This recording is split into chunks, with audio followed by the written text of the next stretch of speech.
me, it was Al Gore's film, An Inconvenient Truth, which just shows how we're heading for catastrophe as a planet.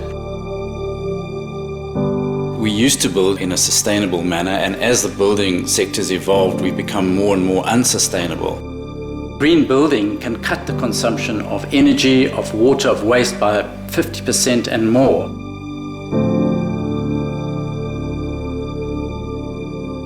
The building sector is the area where you can have the greatest change at the lowest cost in the quickest time of any other sector of the economy. It's clear that we have to change the way the world is built, and really that's what the Green Building Council is about.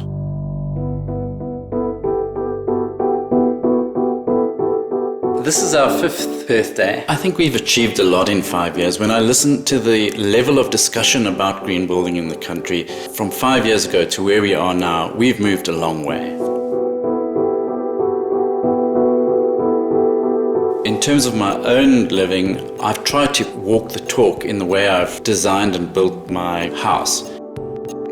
Having a green home, you become aware of the impact that you are making and of the impact that can be made.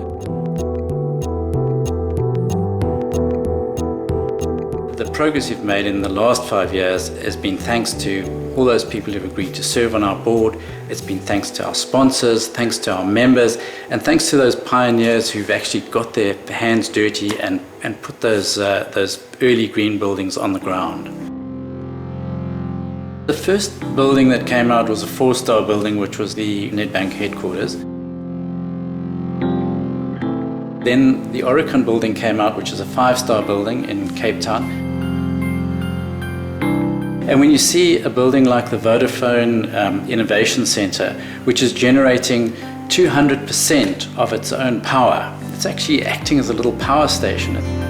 To me, that's the whole crux of it. It's not really how many ratings there are. It's about what difference are we making on the ground. And when we see a building like Absa Towers, which is saving about 50% of its energy compared to a normal building, then you know that we're making a difference. I think we can also stop and look back at some of the achievements that we've had over the 5 years.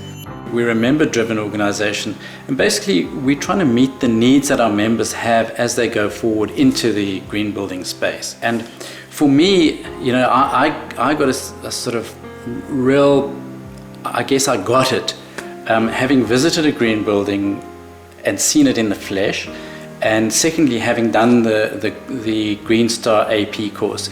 And you kind of see how it all comes together. And having done that course, I sort of felt, I get it now.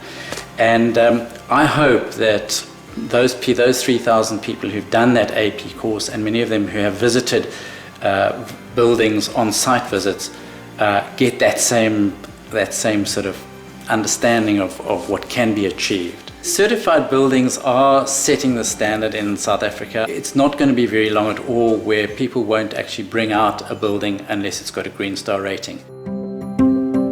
One of the publications that we've just built out is called The Rands and Cents of Green Buildings. The Rands and Cents publication dispels the perceptions that people have about the costs of green buildings. Things like the Green Lease Toolkit, the Existing Buildings publication, provide guidance for people as to how to practically implement these things, which are quite key to the performance of green building. The future looks fantastic, really. I think this whole trend is just accelerating.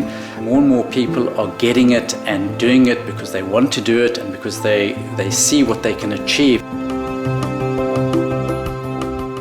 We want to deal with that existing building market and with the interiors market, which are enormous areas where we need to get to grips with. And clearly the ultimate aim is to have buildings which are kind of neutral, carbon neutral, water neutral, and in fact even going a step further and having a restorative effect on the environment.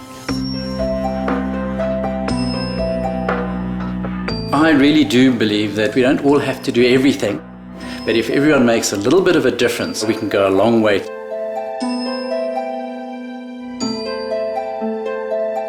There is another way, and it simply requires a different approach in which we're conscious of the amount of energy and the potential for saving it. As we go into the future, I think we really are going to be changing the way the world is built.